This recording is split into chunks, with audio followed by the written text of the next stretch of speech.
오순절에 성령이 임하시기까지, 우리가 거룩한 하나님의 성전으로 완전히 될 때까지 우리는 깨어 있어야 합니다.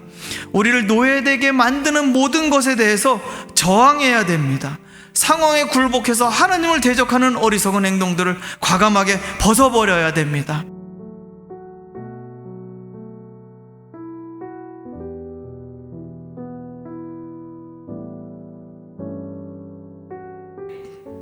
여러분 모두가 잘 알고 계시듯이 부활절은 우리 교회가 지켜온 최고의 축제일이었습니다.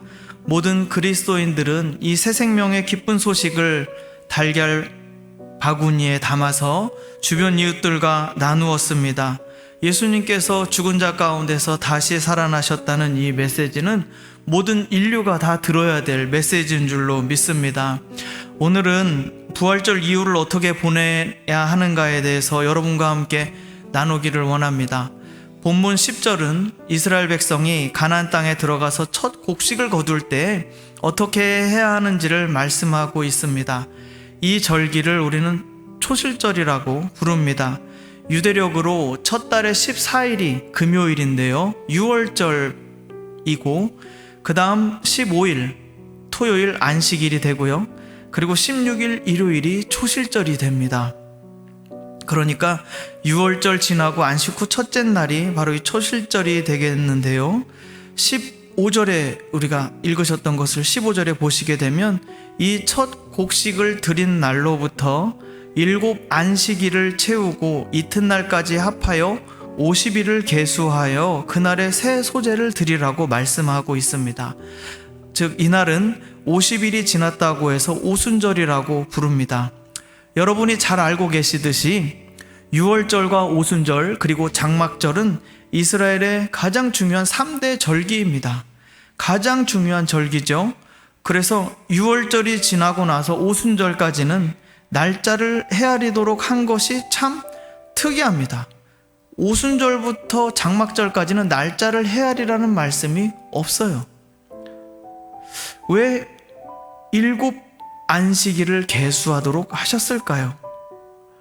제가 주중에 여러분에게 월요일부터 금요일까지 문자를 보내드리는데 거기는 부활 1, 부활 2, 부활 3 이렇게 1, 2, 3, 4를 써서 보냅니다.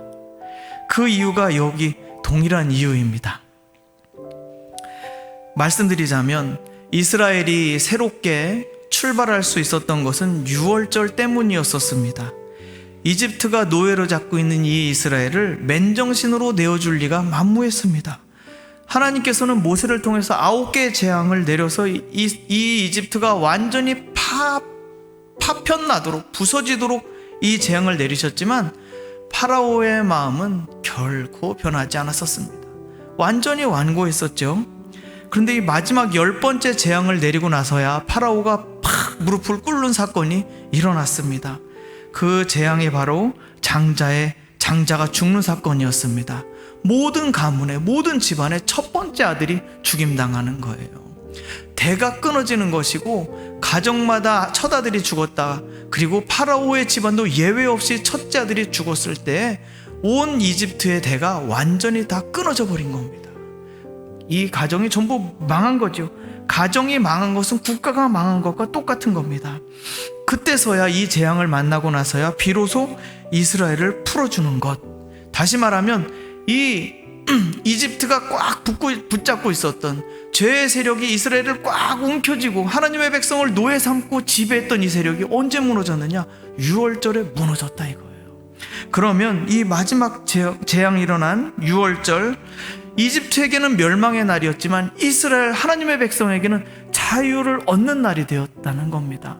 이 자유가 어떻게 생겼는가 보시게 된다면 우리는 기억할 수 있습니다. 죽음의 사자가 그 밤에 돌아다닐 때 이스라엘 백성과 그 백성을 향해 하나님 주셨던 그 말씀, 어린 양을 잡아서 문설주에 그 피를 바르라는 말을 들었던 사람들의 가족에게는 죽음의 사자가 들어가지 않고 6월 패스오버하게 된, 여긴 이미 죽었구나, 지나가게 됐었죠. 그래서 우리는 기억합니다. 어린 양의 죽음, 어린 양의 피로 인해서 그 죽음의 사자가 넘어가게 되었다. 그래서 우리가 구원을 얻게 되었으며 생명을 얻게 되었으며 그리고 참된 자유를 얻게 되었다고 말입니다. 그 어린 양의 죽음이 바로 예수님께서 유월절에 죽임당하신 이유가 바로 여기에 있던 겁니다. 그래서 예수님께서 왜 유월절에 죽으셨는가? 다른 날 많은데 왜요? 바로 이 유월절의 어린 양으로 죽임당하셨기 때문입니다. 그래서 성경은 이렇게 말합니다. 예수님께서 자기 생명을 죽음에 넘겨주셨다, 이렇게 말씀하십니다. 하나님께서 예수님을 보내신 그분께서 예수님을 죽음에 넘겨주셨다고 말씀하고 있습니다. 하나님이 준비하신 어린 양이신 예수님이 우리의 죄와 사망을 우리의 죽음을 대신해서 죽음에 넘겨주신 바 된 것, 이것이 바로 유월절입니다. 그래서 우리 예수님 때문에 우리 믿는 모두는 이제 그 뒤에서 조종하고 있었던, 죄와 사망에 꽉 누르고 있었던, 우리를 노예 삼았던 이 세력에서 풀려나게 되는 거예요. 예수님 때문에 우리를 묶고 있었던 죄와 사망의 권세가 풀어져 버렸습니다. 이집트에서 있었던 그 목에 씌워져 있었던 노예의 굴레가 이제 벗겨지게 된 거예요. 지금까지 금송아지를 바라보면서 절해야 했던 그 모든 의무가 전부 다 사라져 버렸습니다. 파라오의 명령 한마디에 갓 태어난 남자 아이들이 모두 죽임을 당해야 했던 슬픈 날들도 이제 다 뒤로 물러가게 된 것입니다. 유월절은요, 그래서 노예의 이 굴레가 벗겨지고 처음으로 자유인으로서 삶이 시작된 겁니다. 그렇기 때문에 우리가 고난주간에 예수님의 죽으심을 슬퍼하고 힘들어하였지만은 실제로 이 유월절은 예수님의 그 고난과 슬픔을 바탕으로 우리가 어떻게 된 날입니까? 그 노예에서 해방된 기쁜 날인 거예요. 참, 어떻게 표현해야 될까요? 가장 슬픈 날인데 가장 기쁜 날이 같이 이렇게 있는 거예요. 그래서 예수님께서는 유월절에 죽음에 넘겨지심으로 우리의 죽음을 대신하셨습니다. 그리고 무덤에 내려가셔서 안식일이 지난 다음 날, 즉 초실절에 다시 살아나셨어요. 이 썩어 없어질 것으로 심으셨는데, 이 죽을 육신으로 심으셨는데 하나님의 성령께서 그를 다시 살려주셔서 하나님의 생명으로 다시 살아나게 되셨습니다. 이것을 이 초실절과 묶어서 보게 된다면 하나님이 이 땅에서 거두게 되신 영원한 생명의 첫 번째 열매가 되시는 거예요. 예수님께서 초실절의 첫 열매가 되셨습니다.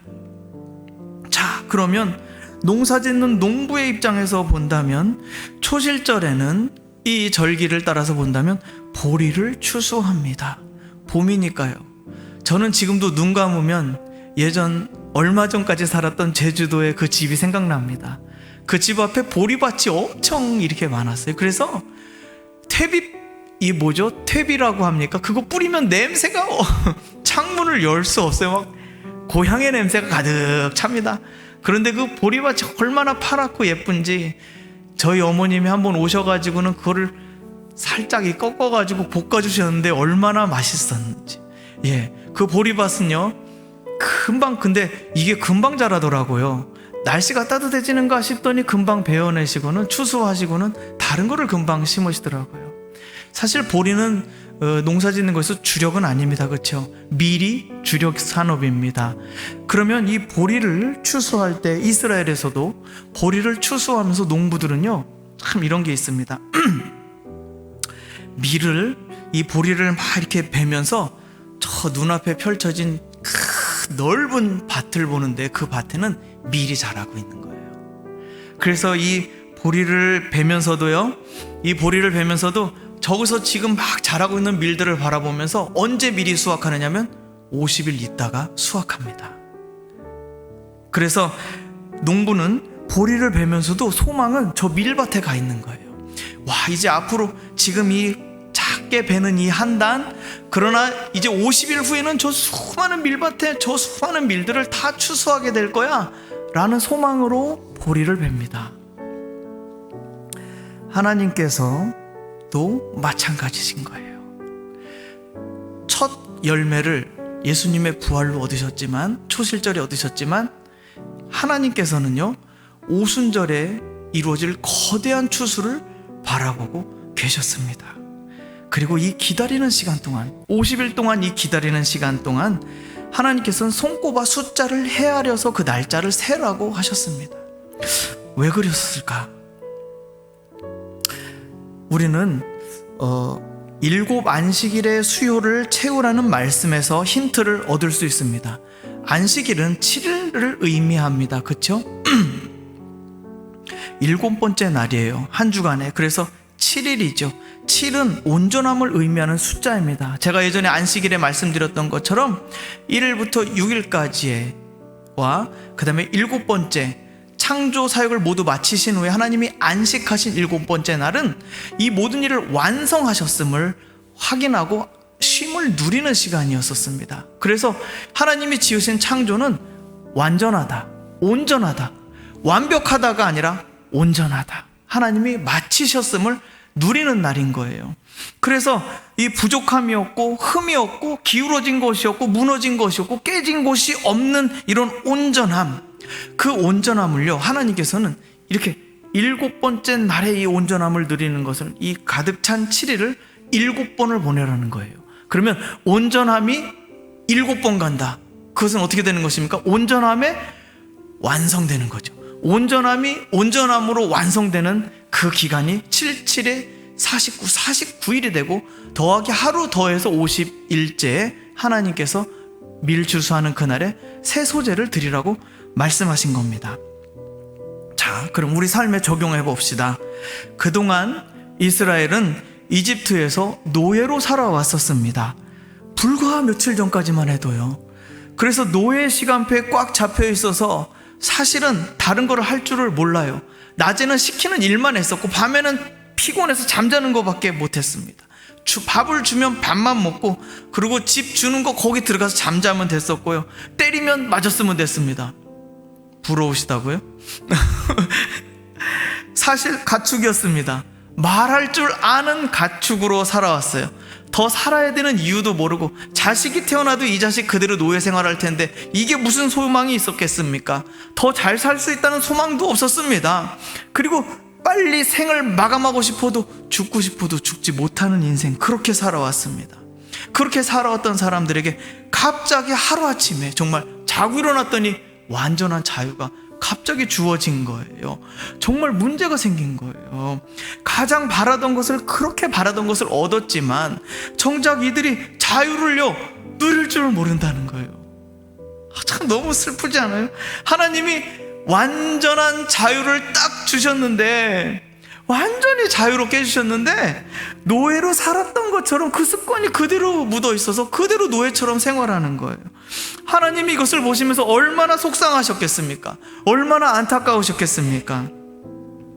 하나님은요, 그래서 가나안 땅에 들어가서도 이 유월절을 축하하고 기뻐하게 된다는 것은 무엇이냐면, 우리가 완전한 자유를, 하나님이 주시는 완전한 자유를 얻었다는 것을 기뻐하고 경축하고 축하하는 것이거든요. 하나님께 감사하고 예배하는 것이거든요. 그래서 이 얻은 자유 안에서 이제부터는 내가 옛날에 노예 생활하던 것들을 벗어내도록 하나님은 계획하셨습니다. 그래서 50일을 하루하루 세워나가면서 내가 자유인이 된 것을 기뻐하고, 그리고 여전히 내가 무엇에 묶여 있는 것일까? 내가 왜 자유를 누리지 못하고, 왜 부자연스럽지? 왜 자연스럽지 못하지? 내가 왜 여전히 묶여 있어야 되지? 이러한 것들을 발견하고 그것을 벗어버리기를 원하셨던 거예요.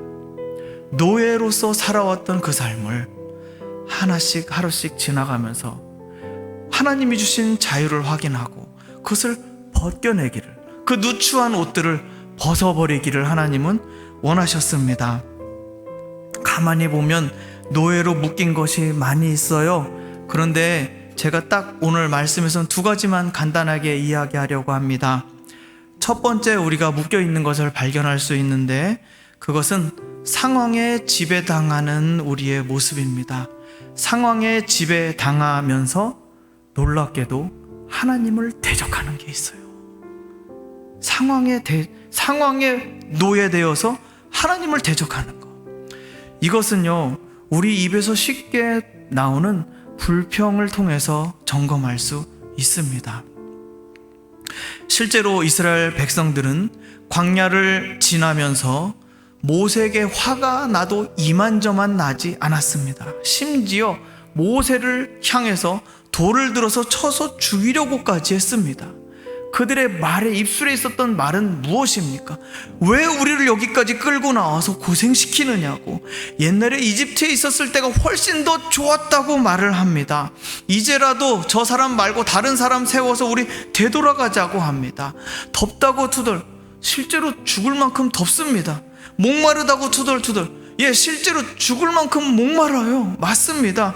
고기 먹고 싶다고 투덜투덜 합니다. 불평합니다.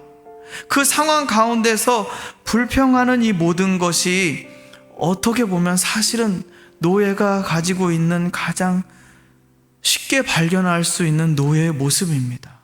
왜냐하면 그 상황에서 하나님이 원하시는 것이 무엇인가 찾을 생각을 하지 않고 그 상황에 쉽게 종속 노예되어 버리는 거예요.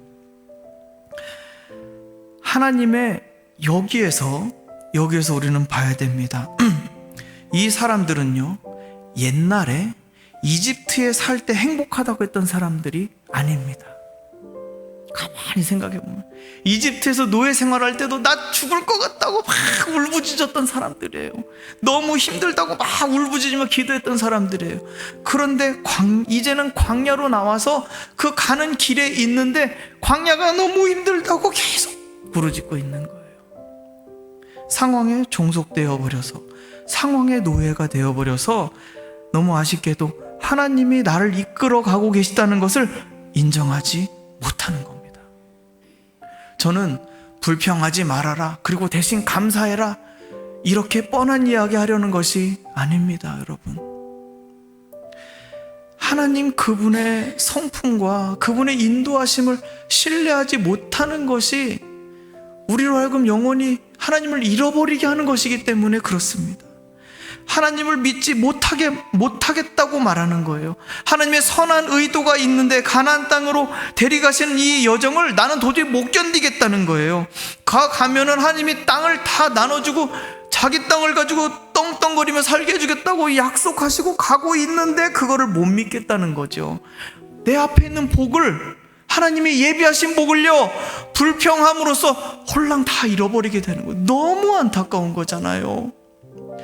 저 가면, 하나님 신뢰하고 따라가면 거기 젖과 꿀이 흐르는 땅에 갈 수 있는데, 하나님이 예비하신 것이 있는데 나는 지금 목말라서 그런 거 다 필요 없다는 거예요. 다 깡통 걷어 차버리는 거예요. 거지가 A 깡통 걷어 차버리는 거고 똑같은 거예요. 그래서 내가 불편하니까 하나님의 뜻은 내가 할 바 아니에요, 이렇게 쉽게 말하는 겁니다. 이것이 무엇입니까? 내가 중심되어 버린 세상을 살아가고 있는 거죠. 그래서 내 안에서 내가 편하니까, 내가 불편하니까 하나님 때문에 못 살겠다고 말하고, 내가 불편하니까 하나님이 잘못됐다고 말해버리는 거. 그래서 하나님은 내 중심에 계시는 분이 아니시라, 하나님은 저 변두리 밖에 밀려나 계신 분이시고 내 마음대로 막 해버릴 수 있는 거. 내가 악한 말을 서슴없이 내지르는 거예요. 그냥 나는 하나님 없었던 시절로 되돌아가겠다고, 저 하나님이 세우신 모세 나는 못 믿겠다고, 나는 우리끼리 다시 옛날에 있었던 그 사람 따라가겠다고 가버리겠다는 그 말 함부로 해버리는 겁니다. 이것은 상황의 노예가 되어서 완고하게 되어서 하나님을 대적하는 모습으로 되돌아가 버린 거. 여러분, 이게 얼마나 큰 아픔입니까?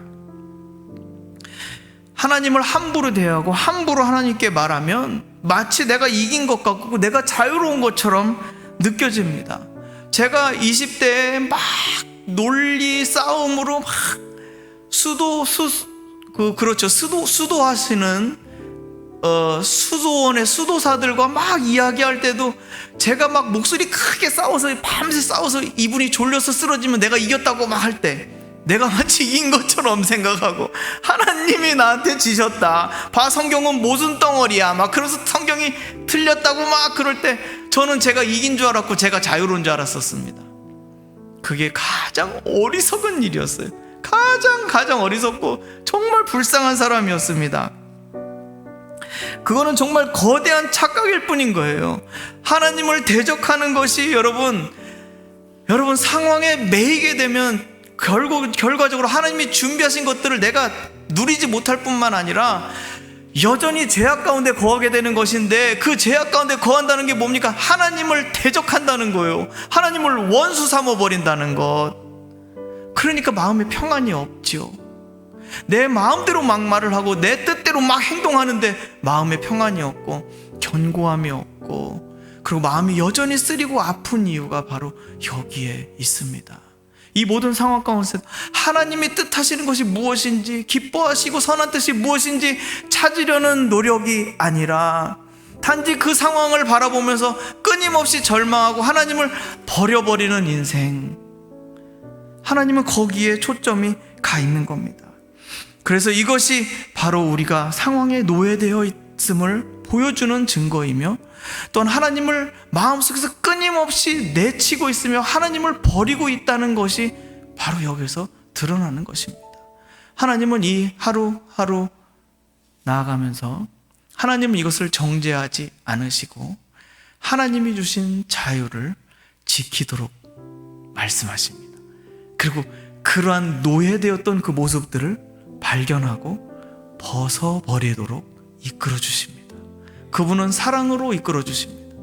여전히 불평하고 여전히 짜증내고 여전히 하나님의 뜻을 찾으려 하지 않는 우리들을 하나님은 받아주시면서, 그리고 그것을 말씀해 주시는 거예요.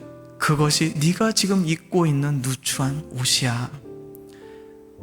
나는 너에게 완전한 자유를 주었고 완전한 평강을 내게 이미 주었단다. 이제 너가 그것을 벗어버리기를 원한다. 내가 너의 중심이 있기를 원해. 말씀해 주시는 거예요. 하나님을 버리지 않기를 하나님은 원하십니다. 두 번째 묶임이 있습니다. 사람의 말을 따라가면서 그리스도를 따라가지 않는 것입니다. 아까 첫 번째는 상황에 노예되어 있으면서 하나님을 버리는 것이었었고, 두 번째는 사람들의 말을 따르면서 그리스도를 따르지 않는 것이에요. 구약성서에만 그랬는가? 신약성서에도 마찬가지입니다. 그리스도를 따르는 제자들에게서 이런 현상들이 나타났습니다. 사도 바울은 안타까워서 애를 끓는 심정으로 신약성서에 있는 편지글들을 써놓은 것입니다. 왜냐하면 그리스도 안에서 완전한 자유를 하나님이 허락하셨는데 여전히 율법을 가지고 들고 와서 할례 받아야 돼, 그러면 구원 못 받아, 그 다음에 이 음식 먹으면 안 돼, 음식 규정을 들고 나오고요, 사람들의 장로들의 유전으로 손은 어디까지, 팔은 팔뚝까지 걷어붙여야 되고, 손을 막 씻어야 되고, 발은 얼만큼 씻어야 되고, 물은 어디까지 부어야 되고, 이런 것들을 계속 이야기해 줍니다. 그리고 절기를 지켜야 된다고 막 말을 해줄 때 하나님께서 주시는 자유를 예수님의 제자들이 누리지 못하게 되는 것을 본 겁니다. 그래서 사도 바울은 다시 노예의 굴레로 들어가려는 그리스도인들을 향해서 신약의 많은 편지글들을 써 놓았습니다. 사람들의 말을 따르는 것은 그리스도를 따르지 않는 것입니다. 참 안타깝죠. 옛날에만 그랬고 지금 요즘에는 그런 사람이 어디 있느냐고요? 우리는 그런 거는 해당되지 않는 것 같다고요? 생각하실지 모르지만 그렇지 않습니다. 보이지 않게 우리는 자기 안에 죄의 기준을 만들어 놓고 끊임없이 자기 자신을 정죄하는 사람이 있습니다. 자기 자신을 바라보는 기준이 하나님 아버지가 아니에요. 충격적이죠. 세상 사람들이 정해놓은 기준으로 자기를 평가합니다. 하나님의 말씀도 아니고 하나님의 거룩한 율법도 아니고 그냥 세상 사람들이 하는 말을 자기 기준으로 삼아버립니다. 근데 참 슬픈 일은 세상 사람들은 그 말을 한마디를 던질 때 여러분을 진짜 알고 던지는 말이 아니잖아요. 그리고 어떻게 사는지 관심이 있어서 던지는 거 아니잖아요. 앞으로 그 삶을 책임지려고 그 말을 던지는 게 아니잖아요. 그냥 툭 던지는 말이에요. 그런데 그 던진 말이 우리 속으로 들어와서 우리를 노예 삼아버리는 경우가 정말 많다는 겁니다. 참 조심해야 돼요. 아무리 유명하고 아무리 정말 예쁜 연예인이라도 악성 댓글 한 번 달리면, 얼마 전에도 그런 일이 있지 않았습니까? 악성 댓글이 달리기 시작하니까 연예계를 은퇴해버리는 사건이 있지 않았습니까? 심지어 자기 생명을 끊는 경우도 있었습니다. 참 이거 무서운 일이죠. 제가 그 심정을 이해하겠더라고요. 우리 더사랑교회도 유튜브를 만들어서 설교를 올리는데요, 어떤 주간인가 누군가 보통 이렇게 그냥 잘 듣고 나시면 엄지척을 이렇게 클릭해 주셔요. 그러면 이게 엄지척이 있는데 어느 주간인가 이렇게 거꾸로 척이 나온 거예요. 처음에는 저 잘못 누르셨나? 그런데 그 다음 주가 됐습니다. 다시 유튜브가 탁 올라가서 저도 제가 한 것을 다시 듣거든요. 탁 올라가는데 다시 딱 한 분이 다시 거꾸로 척을 하신 거예요. 와, 그래서 3주를 끝까지 하시더라고요. 근데 그때 제가 그 거꾸로 척이 딱 있는 것을 보고 철컥 내려앉고서 내가 설교를 정말 준비를 덜 한 것인가, 기도가 부족한 것인가 하고서 다시 더 하고 2주 차에도 더 열심히 노력하고, 저도 모르게 거기에 은근히 끌려가고 매이게 되더라고요. 여러분, 저만 그러리라 믿습니다. 그래서 사람이란 것이 이렇게 연약한 거예요. 별거 아닌 것에도 무너질 수 있는 거예요. 그래서 나도 모르게 이 사람들의 말을 따라가다 보면 자기 자신뿐만 아니라 자기 자녀에게도 말로써 묵습니다. 야, 너 이렇게 울고 떼쓰는 거 다른 사람들이 보면 어떻게 하려고 그래? 이렇게 말하는, 다른 사람이 너를 보면 어떻게 하려고 그래? 그러면 이 아이는 어떻게 되냐면 다른 사람의 기준에 맞춰서 살아야 되는 거예요. 우리도 모르는 사이에 참 저도 이런 거 너무 어리석은 말을 너무 많이 했던 것 같아요. 이 육아책을 읽어보면 읽어볼수록 너무 하나님 아빠와 우리과의 관계가 드러나는데 참 신비롭습니다. 자녀에게도 그렇게 말함으로써 묶어버렸던 거예요. 저도 모르게 너 다른 사람들 보면 이게 어떻게 하려고 그래? 다른 사람 기준으로 삶을 살아가도록 하나님의 자녀로 키우지 못하게 했었다니까요, 제가요. 그래서 이런 것들을 발견해내는 거예요. 자꾸 우리에게 주신, 이건 그리스도를 따르는 게 아니잖아요, 그렇죠? 그래서 우리는 이 유월절을 통해서 예수님이 우리에게 주신 자유를, 그래서 다시는 누구에게도 빼앗겨서는 안 되는 겁니다. 다른 사람의 시선에 빼앗겨서는 안 되는 거예요. 다른 사람의 기준에 우리 자녀가 내가 맞춰서 살아야 되는 것이 아니에요. 그렇다고 아나무인격으로 내 마음대로 막 살아라는 것이 아니라 정말로 우리 안에 그리스도께서 주신 자유함을 누리고 있는가입니다. 정말 문제는. 그래서 하나님이 주신 자유는 조건부의 자유가 아니라, 부족한 자유가 아니라 완전한 자유를 주셨음을 바탕으로 우리의 이 노예된 것들을 하나씩 발견해어 벗겨내는 것, 이게 바로 50일 동안 해야 될 일인 겁니다. 부활절. 그래서 하나님의 소망은요, 가만히 이렇게 보시면 예수님에게 주셨던 그 소망은 사실은 50일 후에 모든 소망이 다 가 있는 겁니다. 하나님은 농부예요. 농사 지으시는 농부입니다. 첫 열매 예수님을 거두시면서 내내 그 두 눈으로 바라보셨던 것은 두 번째 추수를 이렇게 바라보고 계신 것이었습니다. 첫 열매가 예수님이셨다면 그 두 번째 추수, 50일 후에 이 추수하게 될 것은 바로 무엇이겠습니까? 예수님을 믿어 의에 이루게 된 저와 여러분들 아니겠습니까? 바로 우리들이 하나님이 추수하시는 영생의 열매를 거두시는 바로 그 추수밭이 됩니다. 예수님에게 임하신 성령께서 능력으로 죽은 자 가운데서 다시 살리셨던 것처럼 우리 믿는 사람들에게 성령이 임하시게 될 날을 하나님은 기대하고 고대하셨던 거예요. 그래서 하나님께서 추수하시려는 이들은, 보십시다, 이 사람들은, 그리스도 안에서 유월절을 건너간 이 사람들은 죄의 지배에서 완전히 풀려난 사람들입니다. 다시는 종로로 타지 않기 위해서 7 안식일을 훈련하는 사람들입니다. 50일 동안 죄로 인해 여전히 아직까지도 노예 생활하고 있는 모습을 발견해내고 소스라치게 놀래고 그것을 끊어내는 거룩한 사람들입니다. 온전하면서 온전함으로 7일에서 7일을 7번 함으로 온전함에서 온전함으로 나아가서 50일째 되는 그날에 하나님의 성령을 받게 할, 영원한 생명을 누리게 할, 그 성령을 받게 할 거룩한 사람들로 만들어 가시는 거예요. 하나님의 계획이 여기에 있습니다. 실제로 예수님은 부활하시고 난 다음에 40일 동안 이 땅에 머무시면서 제자들에게 하나님 나라의 일을 말씀해 주셨습니다.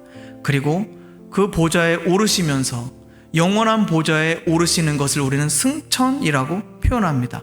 하늘로 올라가셔서 떠나가 버리신 게 아니라 가장 높은 보좌에 오르신 것을 승천이라고 하는 거예요.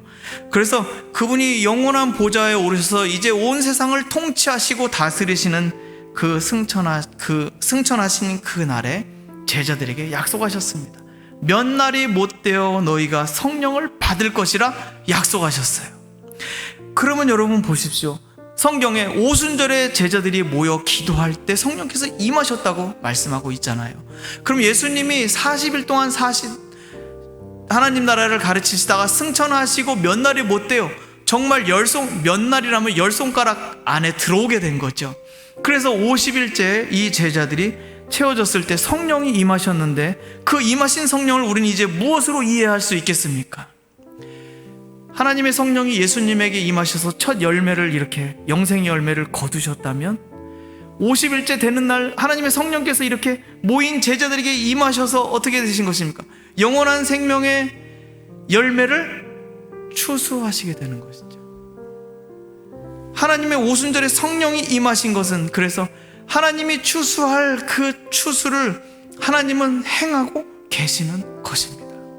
그 오순절에 성령이 임하신 그 성령은, 그래서 오늘날 우리에게까지 지속적으로 역사하고 계신 이유가 무엇입니까? 지속적으로 감동하셔서, 지속적으로 성령께서 우리 마음을 계속 흔들고 두드리셔서, 지속적으로 하나님을 떠나고 버리는 우리들을 향해서 계속해서 다가오시지 않습니까? 그리고 그 마음을 끝내 열게 하셔서 무엇을 추수하시려고요? 영원한 생명을 추수하시려고 성령께서 이 땅에 임하신 줄로 믿습니다. 우리는 한 사람도 빠짐없이, 한 분도 빠짐없이 이 성령을 받아야 되고 누려야 되는 줄로 믿습니다. 이제 말씀을 마무리하려고 합니다. 부활절 지나갔다고, 계란 다 끝났다고, 먹었다고 끝나는 게 아닙니다. 부활절이 단 하나의 하루의 행사로 지나가 버려서는 안 됩니다. 이제 정말 시작인 거예요. 우리가 받은 완전한 자유를 버려버리고 다시 노예 생활로 들어가서는 안 됩니다. 오순절에 성령이 임하시기까지, 우리가 거룩한 하나님의 성전으로 완전히 될 때까지 우리는 깨어 있어야 합니다. 우리를 노예되게 만드는 모든 것에 대해서 저항해야 됩니다. 상황에 굴복해서 하나님을 대적하는 어리석은 행동들을 과감하게 벗어버려야 됩니다. 사람이 무심결에 툭 던진 그 말 때문에 그게 내 인생의 기준이 돼서 기준이 되도록 하는 그런 굴레를 쓰고 있다면, 그 굴레를 발견하고 우리는 대적하고 벗어버려야 됩니다. 우리에게 주신 자유가 얼마나 귀한 것인지, 앞으로 오순절이 이르기까지 제가 날마다 드리는 그 문자 가운데서 그 날짜를 하루하루 세하려고 하시면서 하나님이 주시는 이 완전한 자유가 얼마나 귀한 것인지 날마다 바라보시고 확인하시고 지켜내 가시는 저와 여러분 모두가 다 되시기를 주의 이름으로 축원합니다.